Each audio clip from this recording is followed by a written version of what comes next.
Let me start by offering an ontological context and background. A young man in Africa, growing up with expectations, not only from his family, but from society. Those expectations include aspects associated with limited or no failure, the ability to achieve the objectives that are set not only by you, but by society itself. That is the ontological background to this particular TED Talk. My name is Daniel Rukare, and I will be speaking about aspects associated with chasing multiple goals, but also knowing when to pause. I will use some of my personal stories. I know that that will be a bit vulnerable, but I believe that that is the cause of creating impact. Now, let's look at some of the objectives that each of us have, and that young man that is growing up in Africa. We've got several objectives in life. Some of them include family, others include education, others include business. We might all have aspects around being an athlete. I do not want to say that I'm one, or I used to be one. However, each of us has got these multiple objectives that we continuously strive to achieve. But it's not just striving to achieve these objectives, it's also striving to achieve these objectives with excellence. The ability to avoid failure and to excel at each and every objective that we pursue. Now, that is how that young man in Africa grew up. It might resonate with some of you, it might not resonate with some of you. However, for the majority that it does, this is a journey in understanding how to take strategic pauses and allowing those strategic pauses to become this first step in growth.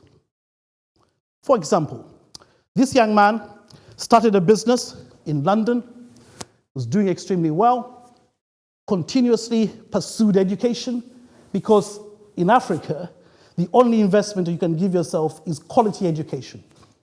Apart from that, this young man also decided to create new education opportunities by pursuing a PhD. Now, all these are specific objectives that this young man chose to undertake. That notwithstanding, there is always this aspect of reactive versus proactive. Like night follows day, most of us will face challenges. Those challenges will be led by crises. Those crises will be led by, and I don't know whether that is proactive or reactive. That might lead to job changes. That might lead to breakup in relationships. That might lead to failure in business. The question is going to be whether you are proactively choosing to create this break, or the world is creating the break for you. Now, in most cases, because of the pursuit of excellence, we are usually reacting to some of this particular failure. I'll give you two more insights into aspects associated with taking a pause. These pauses are not failure in themselves. They're actually strategic in nature. This young man that came from Africa, I think you might have now known who that young man is, decided to pursue a PhD, decided to run a business, decided to start a family, decided to work. All these had demands on this young man. Each of them were going extremely successfully until crisis hit. The crisis hit. I got two members in my family that needed active medical care, most of them living in Africa, where we do not have what we refer to here as the NHS. We have got no health insurance, so we've got to be able to pay for that through our savings. The question was, could we afford to be able to manage these huge thousands of pounds and US dollars in medical bills. Luckily, I was forced to take a pause because I needed to be able to raise thousands and thousands of pounds to be able to manage these particular treatments. So I made a choice. I decided to pause my PhD that I was actually pursuing at the University of Loughborough, 7th best university in the United Kingdom. I paused that in order to pursue and afford the payments that were necessary for this crisis. That in itself was not failure, it was a strategic choice that was taken in order to meet immediate obligations that were required. The question we will ask ourselves is whether we wait to be put in such a situation or whether we react by creating opportunities for ourselves to be able to address these particular challenges that emerge. Now, I dare say that we walk this tightrope, and this tightrope is not easy to walk because, as I said, we've got individual expectations, society expectations, corporate expectations, and we have got ourselves to be able to also fulfill our own obligations that we put forward for ourselves. Is it failure that I actually stopped doing something? Would I have made different choices? Did I have the obligation to meet those medical bills? If I did not do that, the question was going to be, who would have? Did I have a moral obligation to pursue those particular obligations? This tightrope, I bet most of us in this room and those at home are constantly trying to balance as we go along our normal lives. Having said that, we need to be able to understand aspects of how this can be juggled. Organizations today have the obligation to meet their employees halfway by understanding these multiple obligations that exist. However, I dare say that most of us are not brave enough to go to our CEOs today and say to them, I've got a second job. Our second jobs are usually moonlighting. Our second jobs or our third jobs are usually under the radar, and they're not jobs that are actually communicated within our main jobs that we earn our salaries from. That being said, we have got to be able to understand how we can manage and navigate this complex landscape. To do so, we have got to be able to understand the following. One, ambition without reflection becomes obsession. And this obsession is driven by the social construct that we live in. This social construct can be one that we have created for ourselves, one that was created for us, or one that we find within the societies that we live in. That social construct leads to this obsession of what we perceive to be success. That could be, and success is a moving target. I've always asked for, give me X, give me Y, and as soon as you receive it, your goalposts shift. That could lead to obsession, which in itself can lead to what we refer to as failure or collapse. I dare say that we need to be able to understand the aspects associated with how we manage some of these obligations. Now, we can borrow from different ontological perspectives. Nature does this. Nature takes pauses. We've just started spring.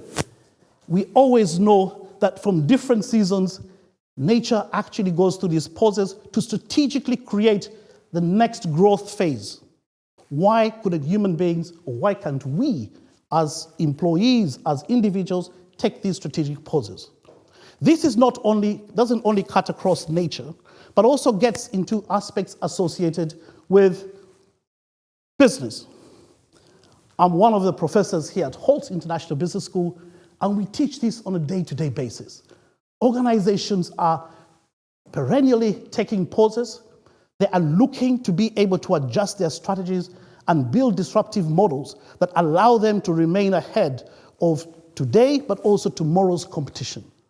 The question we've got to be able to ask ourselves is how we can learn from nature, how we can build an understanding from business and allow ourselves to be able to do that, not in a reactive or not in a proactive way, but in a measured and strategic manner, allowing us to be able to take these strategic pauses. Like other speakers today, I'm going to ask you to do something. And this time, I'm going to ask for participation. The participation that would allow you to be able to consider, reflect, and see whether some of the goals that you're chasing, the multiple goals that you're chasing, mean anything to you. So the question is going to be, and I put it to you guys, list 5 priorities within your own lives. Identify the heaviest.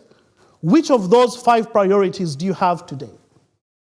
Which of those priorities could you pause?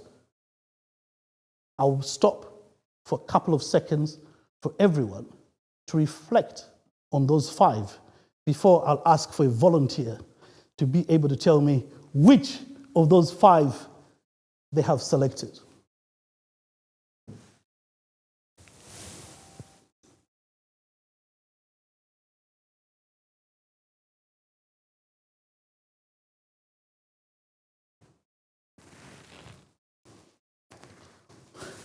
Those at home, I would hope you're also reflecting. To the audience, does anybody have 5 clear priorities that you have identified in your own life? It's a bit about being a bit vulnerable. Who's going to be able to respond to that? Wow. Go for it, straight. I would say it's my health and my academics, my life, and my goals within my family, and also I would say my spiritual. Good. And which of those would you pause? Right now, I'm focusing mostly on my academics and my professional life. And in terms of maybe family, I would take a pause. I love that. You'd pause the family for 3-4 years. And this is the dilemma. This is the tightrope I was talking about. This is the tightrope that I was referring to. And I hope everybody has different perspectives, because it could be, 1, starting a family. The question is going to be, who will take time off? If we're from a patriarchal society, the expectation is that the woman should take time out. And the question is why? Why should she pause her career? Because we want to start a family, correct? So the question then would be, would the partner, husband or wife, in whichever case, take the time out to be able to provide some pause and reflection for the partner that is giving birth? It could be business over family, and you move to new countries, new jurisdictions. The questions remain extremely complex in what we need to be able to pause. I dare say that we would have one of the biggest challenges when push comes to shove and we have to make this particular choice on what to pause.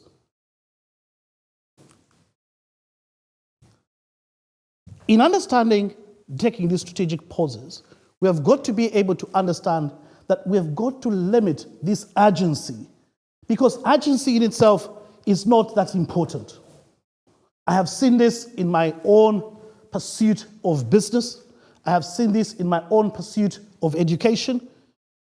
Everything that seems urgent today could actually wait an extra day if there's effective communication, if there is appropriate engagement with stakeholders, if you have the courage to be able to put a stand to whatever it is that you're trying to achieve, and look at urgency as a moving target as opposed to something that needs to have been completed yesterday.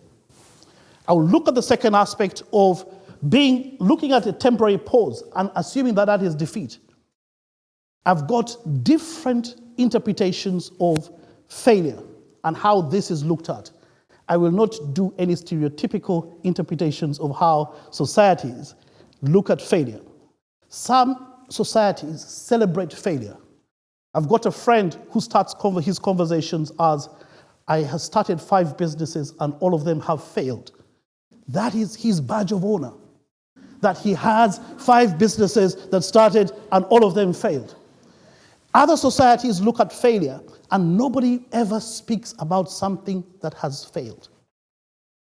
This is something that we need to be able to consider and understand the impact of actually looking at aspects of being or taking temporary pauses. That does not equal or equate to defeat or failure. The last aspect is trying to get the balance right. Sometimes we are also keen to take on too much. For example, you have 5 moving objectives that you're trying to achieve, and you're trying to achieve these 5 different objectives at the highest level of excellence. That in itself is setting yourself up for failure. Or in this case, is setting yourself up for a target or objectives that cannot be attained. I would implore you to think very carefully about the number of objectives, but also the 5 priorities that we're looking at.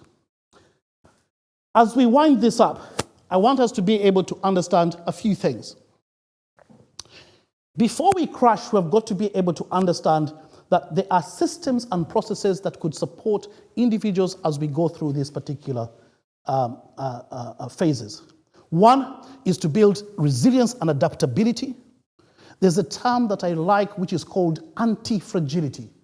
Anti-fragility as a term means that we've got to build the strength to be able to take on different or difficult conversations, difficult choices, but accept the consequences of those choices as long as the fundamental stakeholders are engaged with you as you take those particular choices.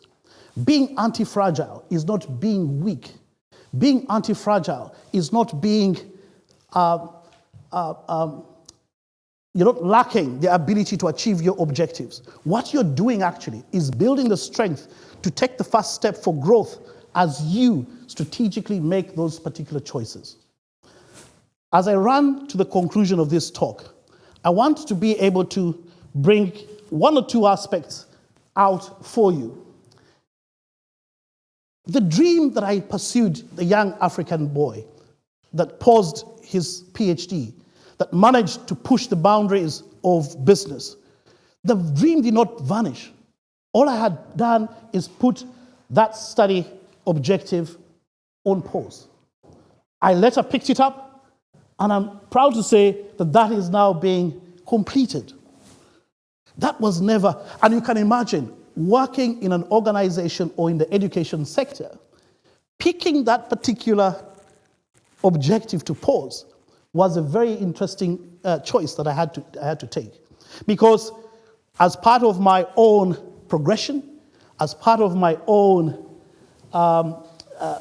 journey within education, attainment of a PhD is one of those particular aspects that individuals that are in academics are always striving to achieve. And that is the particular one that I chose to pause. Never did I once think that I would avoid completing that particular objective. So we've got to be able to understand that whilst we take these pauses, we might also be allowed to make what we call changes. We could change our minds and shift from being what we thought we were going to be and what we are today.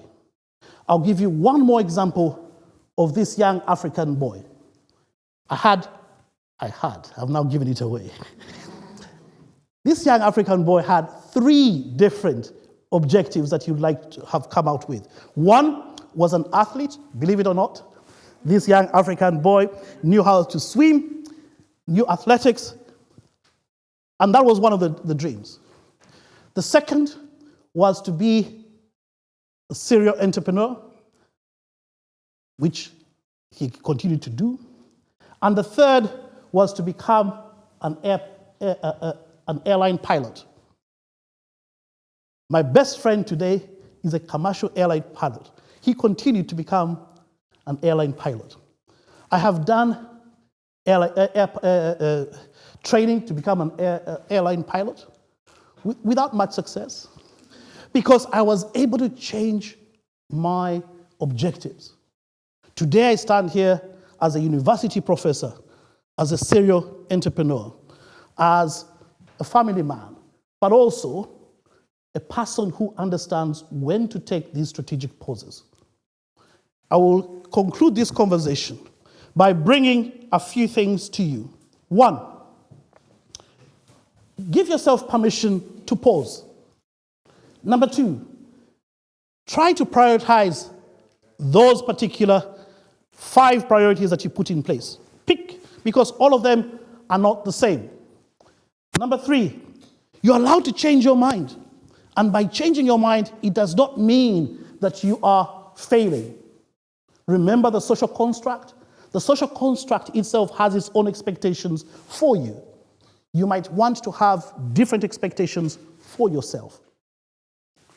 Next and lastly, let us try and be intentional about this journey.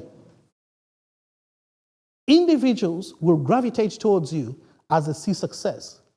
I'm not sure whether they're gravitating towards you or they're gravitating towards the success. So sometimes as you go towards the success, you might come from a point of what society perceives as failure.